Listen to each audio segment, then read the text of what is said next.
Isang magandang araw sa inyong lahat mga ka-farmers. Welcome na naman muli sa ating YouTube channel. So ngayon papunta tayo sa isang Virgin Island kung tawagin. Simula pa lang ito sa mga view na ating nakikita dito sa Leyte. Binabaybay namin ngayon papuntang Cananga mga ka-farmers. Galing pa lang kami ng Limon.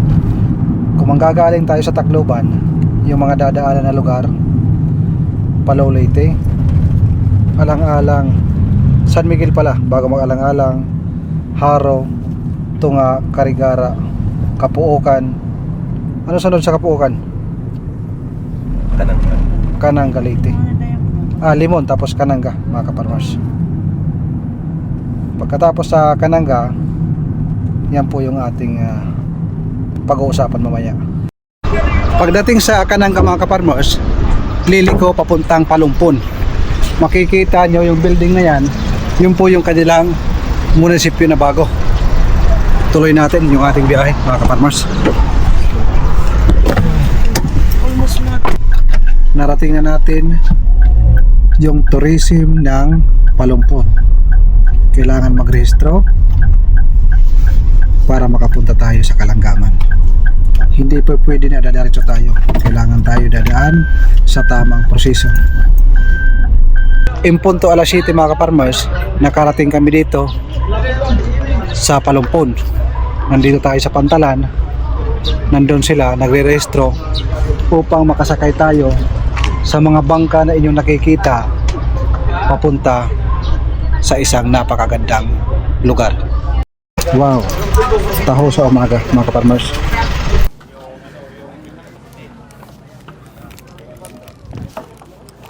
Ito yung aming sasakyan mga ka-farmers.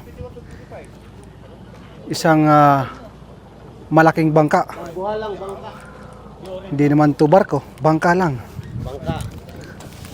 Kung sa waray-waray ang bangka, cockroach. Kompleto na. Ayan mga ka-farmers. Mga nasa more or less 15 kami katao dito sa loob. Pwede hindi mag-ano. Kailangan naka Naka-vest. naka life jacket mga ka-farmers. Required talaga nila. Hindi pa nga nararating ang Kalangaman, para bang ramdam na natin ang ganda ng tanawin na ating natatanaw sa nakapaikot sa Palumpon area. Una sa lahat, magandang umaga po sa inyong lahat, ma'am and sir. Bago tayo magpunta ng Kalangaman Island, na konting orientation lang po sa yung pagbabawal natin doon sa island at saka yung dapat nating gawin. Pagkatapos ng orientation, ito na, pinaandar na yung makina. Handa na sa pag-alis papunta sa Kalangaman Island mga ka-farmers. Exactly alas 8 ng umaga, umalis kami dito sa daungan ng Palumpon. Tingnan natin kung anong oras tayo dadaong doon sa Kalangaman Island.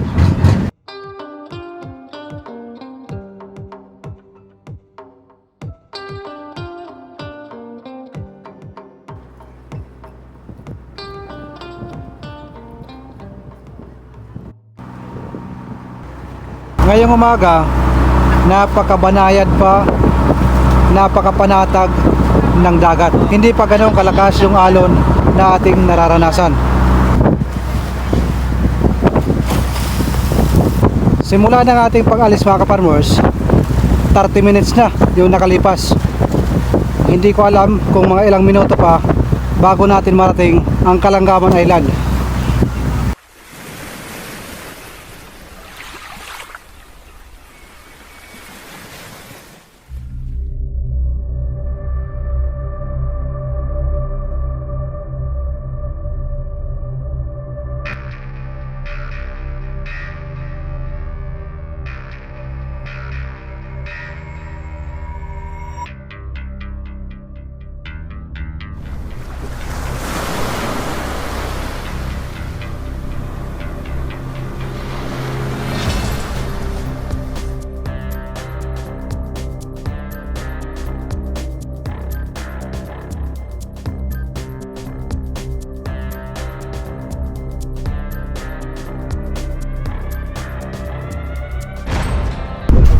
tanaw na natin yung Kalangaman Island mga farmers.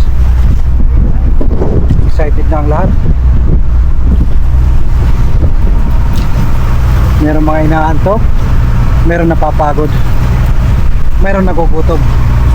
Pero mamaya pagdating doon sa island, sigurado mabubuhayan sila dahil sa ganda ng island na ating pupuntahan. Nandun sila kuya.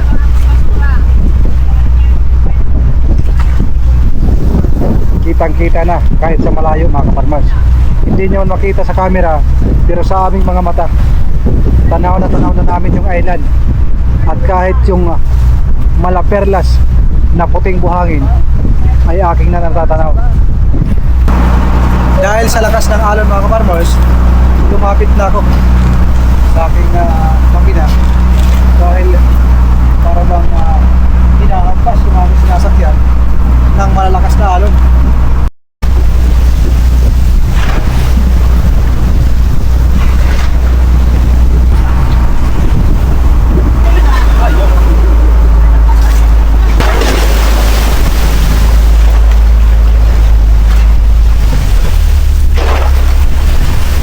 Isang oras na yung nakalipas simula nang umalis tayo doon. Malapit na tayo sa Kalanggaman Island.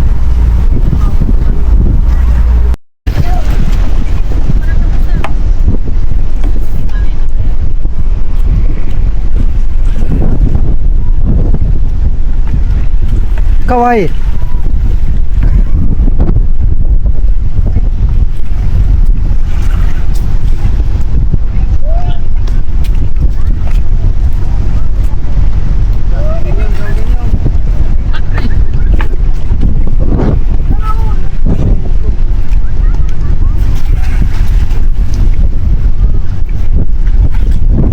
Nahulog yung pangkarga ni Bibi.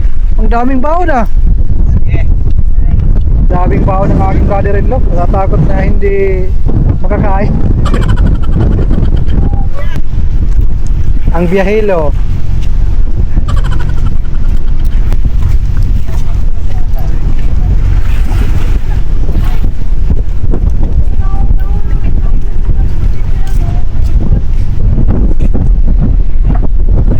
Si Bibi girl. Hayaan mo yan mama, hayaan mo yan, walang problema. Si Bibi ang napaka-importante. Ayan, nakaligtas din, nakaligtas. Parang kakainin ng layo na nakaligtas. Wow, ako nang bahala nga. Ako ang bahala. Sige na, lamay na.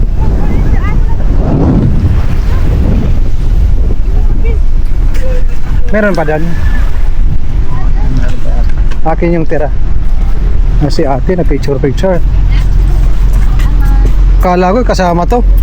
Hindi pala. Pare na gamit.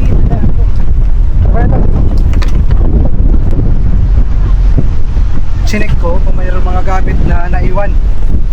Ayos, malinis.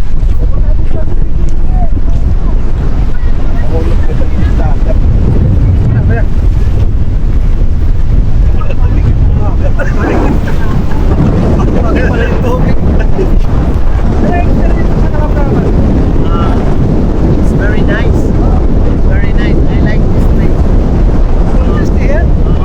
I wanna live here. Oh. I wanna live here. Aalis ako dito. I wanna live here. Napakalakas ng hangin dito. Ang pinaka-importante sa lahat, ang tubig. Kaya nagdala ako isang galon na malaki para sigurado na mayroon tayong maiinom. Narating na natin ang Kalanggaman Island.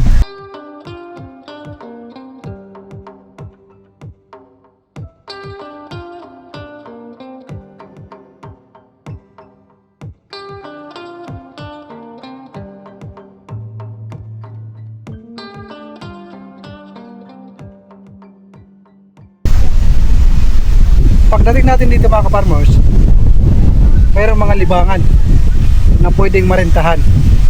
Katulad na lang nito, yung mga sinusuot sa paa, hindi ko alam yung pangalan nito, yung bola, yung silip, at mayroong badminton mga ka-farmers.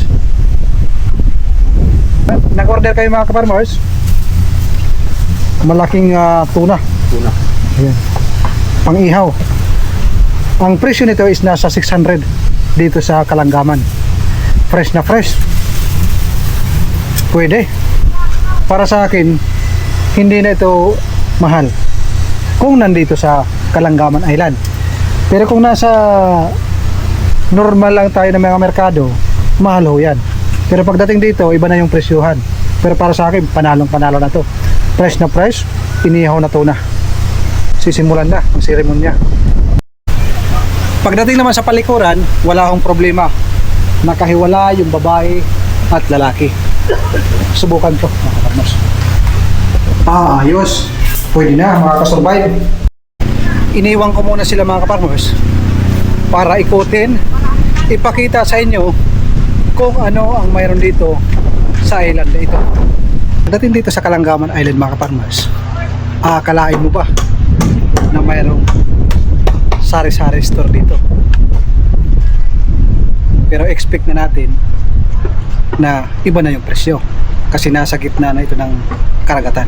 Meron silang grande, red horse, napakarami. Kaya kung wala kayong baon, punta lang kayo dito. Pwede. Lahat ng mga kasama ko dyan, Kalanggaman Island. Tsaka doon sa sa mainland, sa ate ko, tsaka sa mga ibang kasama doon, tsaka sa busing ko. Shout out sa inyo. Shout out, Boss Jongjong. Yan, mga Boss farmers. Jongjong Senico. Sila yung bantay dito. At ang kagandahan, mayroon silang charging station. Kaya pag malobat tayo dito, no worries. Mayroong tatakbuhan.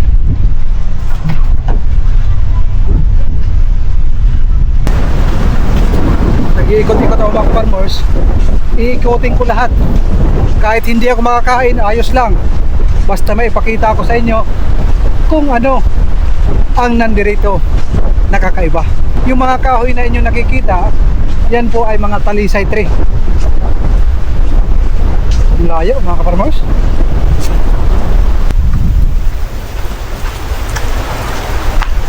Malawak pala dito, mga farmers, oh. Sa ilalim, malilim. Mayroong mga kahoy, mga iba't ibang uri ng kahoy at mga nyog. Maliwalas, malayo sa gulo, malapit sa gastos. Yan ang mayroon dito, mga kaparmers. Layo, ano kaya mayroon dun? Jogging tayo, mga kaparmers. Takbo-takbo. Mag-investigate tayo kung ano ang mayroon dito. Mayroon pang mga ibang nabubuhay dito na mga damo. Katulad dito, yung ginagawang banig. Kung tawagin sa amin, bariw. Malawak ang lugar na ito. Mayroon dito parang chapel siguro. Mayroong mga santo, yung mga rebulto ng mga santo. Meron tayo nakita isang bangka, lutang-lutang sa gilid ng dagat. Meron isang tao nakasakay. Ang lawak pala dito.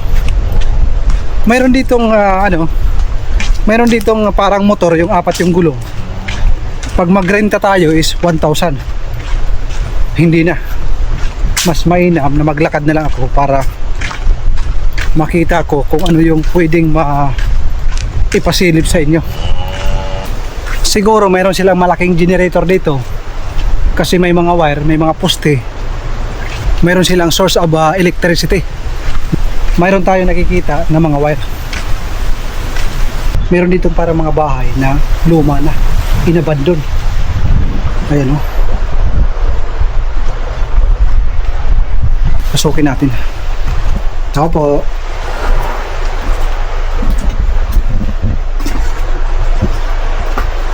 Kakatakot, mga farmers. Ako po, tabi-tabi po. Tabi-tabi po. Ang ganda, kaso inibandon na. Kahit yung wire putol na. Merong bamboo, merong kawayan na higaan. Maganda yung pagkadisenyo. Merong tangke. Sa kabila meron mga luma na, pero matibay pa. Bakit kaya ito inabandon na? Tapos merong tree house na ginagawa, hindi natapos. Tabi-tabi po. Ayan, mga abandonado na mga cottage o ano ba ito? Room for rent. Magaganda yung gamit pero wala na. Nabubulok na lang. Kahit ito mga kaparmers, abandonado na rin. Mga sira na. Meron dito nakaguhit isang signage nakasulat West Side Kalanggaman Resort. Hindi pala, Kalanggaman Resto. Sa una mga farmers, sa mga online, nakikita ko ito yung isang hall dito ginaganap kung mayroong mga event. Kunwari may birthday ka, pwede dito. Pero sa ngayon wala na, bakante na mga farmers at sira na. Kahit yung mga dingding dito mayroon mga signage na kasulat. Ito yung mga lugar kung saan natin matatagpuan ang mga gusto nating mangyari, katulad na lang ng scuba diving, snorkeling, kayak, stand up paddle. And then pagdating dito sa dulo, ito yun mga kaparmers, ito yung part na ito, no swimming. Hindi pwedeng mag-swimming sa dulo ng sandbar. Ayan, ito yung sandbar. Mula sa dulo, doon bandaw nakalagay bawal mag-swimming dahil nakalagay strong current, no swimming. Meron silang signage na nakalagay dito, touchdown Kalanggaman West Side Palumpon Leyte. At mayroon pang Taclobo. Ang bigat pala nito. Balik lang natin.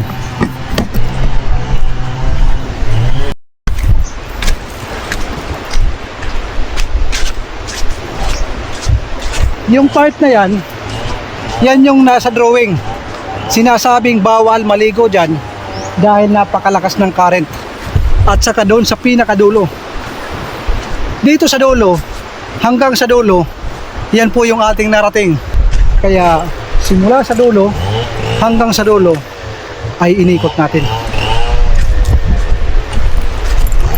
Marami na yung nagbago. Yung pinakamagandang side doon sa may sandbar. Dito lahat mga abandonado na. Sa gilid ng baybayin ang ating makikita white sand at saka mga coral reef na nadurog. At dyan nga sa itaas mga kaparmers, mayroon dyan nagchichinso. Andyan sila.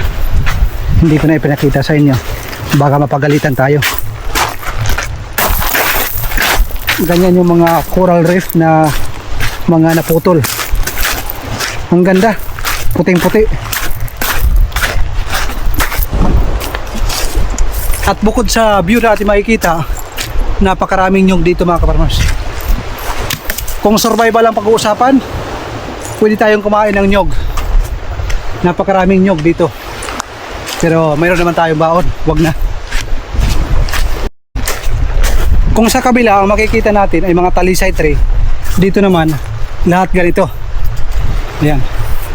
Iwan ko kung anong tawag sa inyo.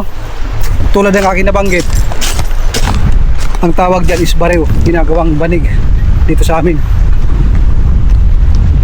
May malalaking bato, mga tipak ng bato na matalim, kaya kailangan maingat din tayo sa paglalakad.